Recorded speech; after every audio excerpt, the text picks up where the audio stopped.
Welcome back to Ghost Powered Entertainment. I'm your host, Kanan Becker, and today we do another deep dive into HBO Max. And real quick, before we get into this, if you could do me a favor and hit that like button, because that really does help this channel out so much. So for those of you not familiar with this channel, once a week I go searching through the popular streaming platforms and come up with 10 horror movies to recommend to you guys. This week I went searching through HBO Max and came up with 10 horror movies that I think you will enjoy. And with that, let's get to the list.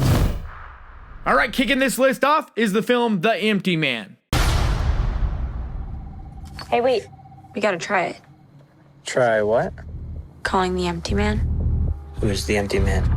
So I actually was able to go see this in theaters last year. There was a small little window where I live of about maybe a couple weeks, maybe a month, where we actually got movies in theaters and then they closed right back up. But during that little window, I think it was like around September, October, I was able to see The Emptyman and I was blown away. I enjoyed this movie so much, and it was so frustrating because I felt like I was the only person on the planet that saw this movie. And I wanted to do a review of it, but I was like, nobody else is getting to see this movie. On the first night, you hear him. And on the second night, you see him. And on the third night? Well, on the third night, he finds you.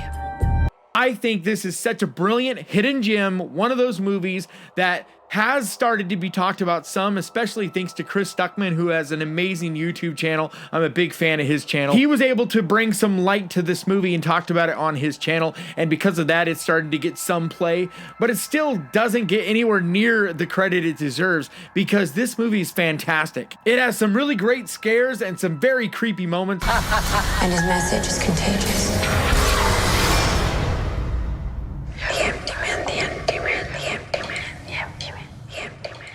The cold open to this movie is one of the best cold opens I've seen in a very long time. Just in general, it's well acted, it looks great. It's one of those movies, like I said, that is way underrated and deserves much more of a following. People are sleeping on this film for right now, but it won't be long before this does have much more of a following because it is fantastic. So while it's on HBO, I highly, highly recommend you guys check this film out.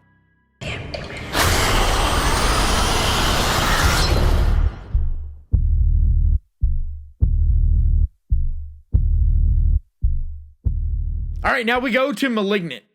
I'm having visions.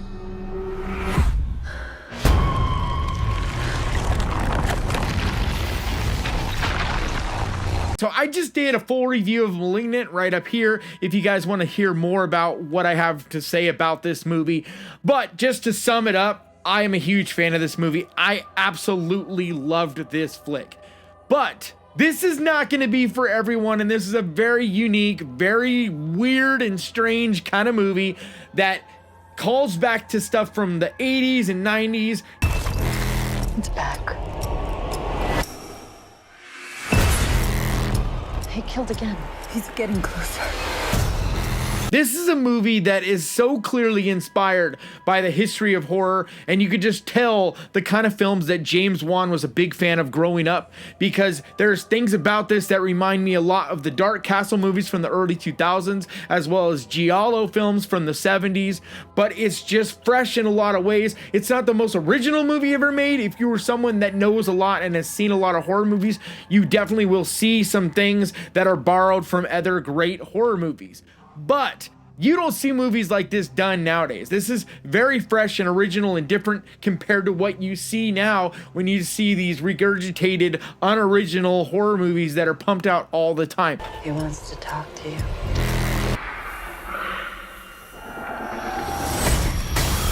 And this is not that James Wan that you're familiar with that did The Conjuring and Insidious and stuff like that. This is definitely a different side of James Wan, but one that I am so about. I loved this flick, and I'm not gonna say you're for sure gonna dig it, but I think it's a must for all diehard horror fans because of just it's so different than anything else you're seeing done right now. And it's one of those movies that if you like it, I think you'll love it. But if you don't like it, you might end up hating this. But I think no matter what, you should definitely give it a shot.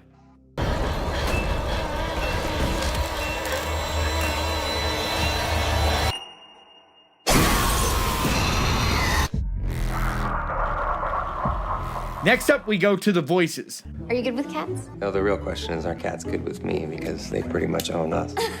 Oh my god, yeah. Sometimes they talk to my pets, and they sometimes talk to me sometimes. So this stars a very young Ryan Reynolds, and this is a very fun little movie that's definitely a hidden gem. You never hear anyone talk about this movie, and I'm not really sure why, because it's a very fun, gory, strange little horror movie. Mr. Whiskers, he makes me do bad things. You totally stopped taking the pills, didn't you? Totally. Ryan Reynolds is batshit crazy, but so much fun in this movie. And there's actually a little bit of heart and a little bit of substance to this movie too. It definitely has blood and definitely has its kills and all of that, but it also has a very unique little story to it as well. This is just a dark little horror comedy that I think you should definitely check out. You remember last week when you said there is an invisible line that separates good from evil and you thought you'd crossed it, and I said, no, you're a good boy? Yeah, I remember. So what? I've changed my opinion. All right, next up we go to the first part of my double feature weekend, and that would be Freaky. That's me, Millie. My life was pretty normal until the night I switched bodies with a serial killer. Hello? Oh my God, why do I sound like that? All right, so Freaky is a horror movie that came out late last year, and I actually did a full review on this movie as well if you want to check that out. But I had a blast with it, and it was really great to get to finally see a movie in theaters again. Sadly, theaters would then close up again, but this is another one of those ones like Emptyman that I was able to sneak in and see before they closed up. It's funny because I actually saw this movie the very last day that theaters were open, because right after this showing, they closed back up for another few months. I had such a blast with this because I had been waiting and waiting to see a horror movie in theaters, and it had been months and months, and I was just jonesing for it. And so it was just great to get the popcorn and get in front of that big screen and see the gory slasher fun goodness that this movie has to offer. Don't freak out. Really? It's me, it's Millie. Here, Blissfield, high, feel our glory and our might. This movie stars Vince Vaughn as well as Catherine Newton, and they are both phenomenal in this movie. They do such a great job of playing each other. I want my body back. Come and get it. Because this is a spin on the whole Freaky Friday Disney movie where the two of them switch places. But the twist to it is that Vince Vaughn's character is a famous serial killer, like this Jason Voorhees type of figure. And he switches bodies with this teenage girl, which is played by Catherine Newton, and just craziness ensues. Another cool thing about this movie as well is that there's tons and tons of Easter eggs that pay tribute to all these famous horror movies. One of those in particular is Scream. The beginning cold open sort of thing about this movie is very reminiscent to the movie Scream, and it's just done so well, and if you're a big fan of Scream, it's a blast. So if you have yet to check this out, I highly recommend you check it out. Stop, I'm trying to stop myself. Great. Murder Barbie. All right, and then the next part of my double feature weekend is the film Scream. Hello? Hello. Who is this? You tell me your name, I'll tell you mine. I don't think so. So, like I said, Freaky pays tribute to all these different horror movies, and one of them in particular is Scream. So I thought, what better double feature partner for Freaky than Scream, the movie that it definitely pays a lot of tribute to, especially in the beginning. So I personally consider this one of the greatest horror movies ever made. And I know that not everybody feels that way, but what it did for horror movies at the time, what Wes Craven did for horror at the time was huge, because horror was pretty much dead in the early 90s. There was nothing happening, nothing original anyway. Everything just felt like a retread and was just garbage. And here comes Scream. You never told me your name. Why do you want to know my name? I want to know who I'm looking at. With this whole meta spin that made it different than anything we had seen. There are certain rules that one must abide by in order to successfully survive a scary movie. And I remember going to see this as a teenager in theaters, and I just fell in love with this movie and also fell in love with horror movies in general. I had seen a few, but this was the first one I really remember seeing in theaters and being excited to see in theaters. I just will always be a big fan of Scream, partly because of my memories that are attached to when this movie came out. It was a great time to be a horror fan, but then also just its place in horror history. And just because it's a damn good movie, I will always recommend it, and that's why it's on this list. Everybody's a suspect! You're not scared, are you? Scream. All right, next we go to Trick or Treat.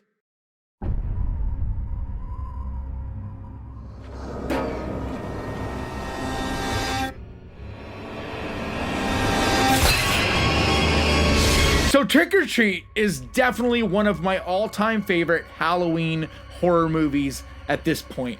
It epitomizes to me of that awesome horror Halloween vibe, just the way it looks, everything about it, just that excitement in the air, the way it's represented and shown is just fantastic. This is just such a great horror, spooky time of year kind of movie.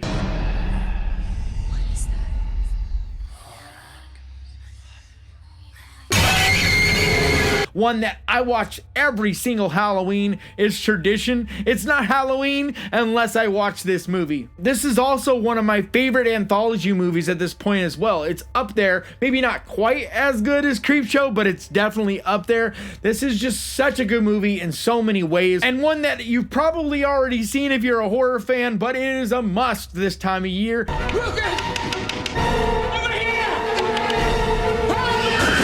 The fact that it's available on HBO Max, man, that right there is a good enough reason to get HBO right now. I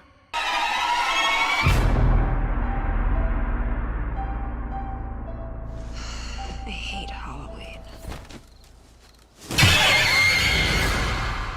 Next, we go to Event Horizon. This is incredible. It's the Event Horizon. She's come back. So this is one of my all-time favorite movies. This is one of those few movies that stuck with me and actually scared me. I don't get scared very often, but this movie got to me and stuck with me for a very long time after I first saw this. I went and saw this movie right after it came out way back in the day, and it, like I said, scared the shit out of me, but I've always been a fan of this movie ever since. This movie is just downright horrifying. This ship has been beyond the boundaries of our universe. Who knows where it's been and what it's brought back with it.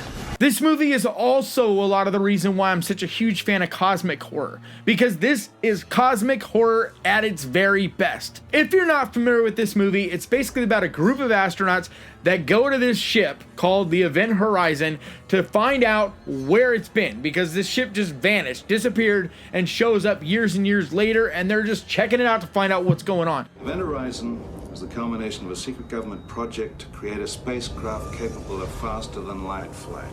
But this movie really is Hellraiser in space.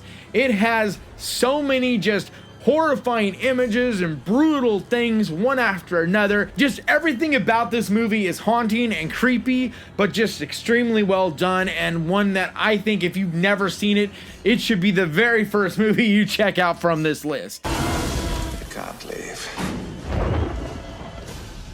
She won't let you. God help us.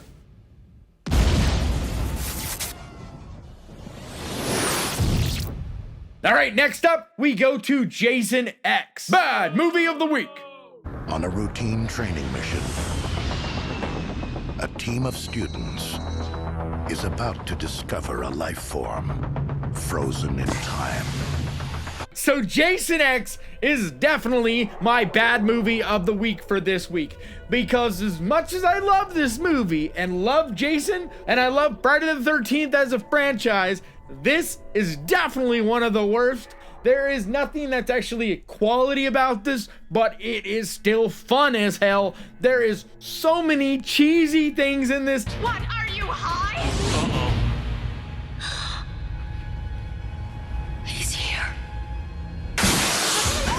Everything from Jason freezing this girl's head and smashing it, to Jason becoming Super Jason and fighting this super robot lady that's just in a sexy black leather outfit. I don't know, it doesn't even make sense. This movie is just the best kind of horror junk food that'll make you throw up, but you're gonna have a blast. Get some beers, get some friends, and have a good time.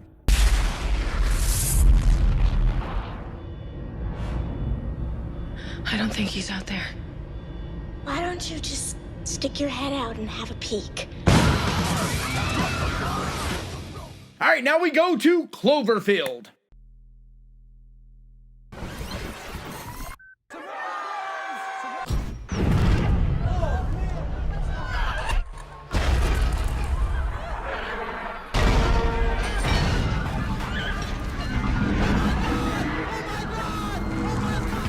So I've been a big fan of Cloverfield ever since it first came out. I saw this in theaters. I remember seeing the trailer months and months and months before it came out.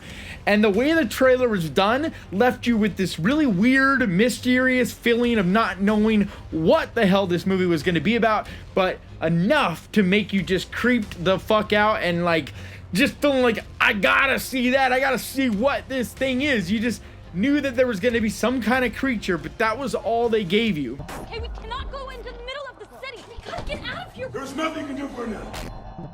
Do you know what that thing is? Whatever it is, it's winning.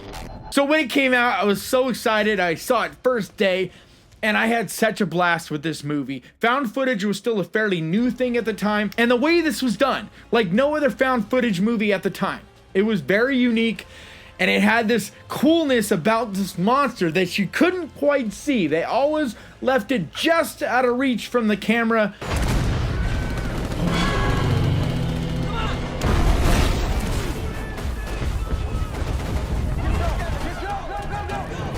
It just felt so original and unique at the time, and I'm always a sucker for monster movies at that. It's just one of those movies that, yes, now we've seen a bunch of other things, so if you're watching it for the first time, it may not have the same kind of impact on you now that it did back then, but I still think it's a fantastic movie that if you're a fan of horror movies and you've never checked it out, especially if you're a fan of creature feature movies, this is a must on your list.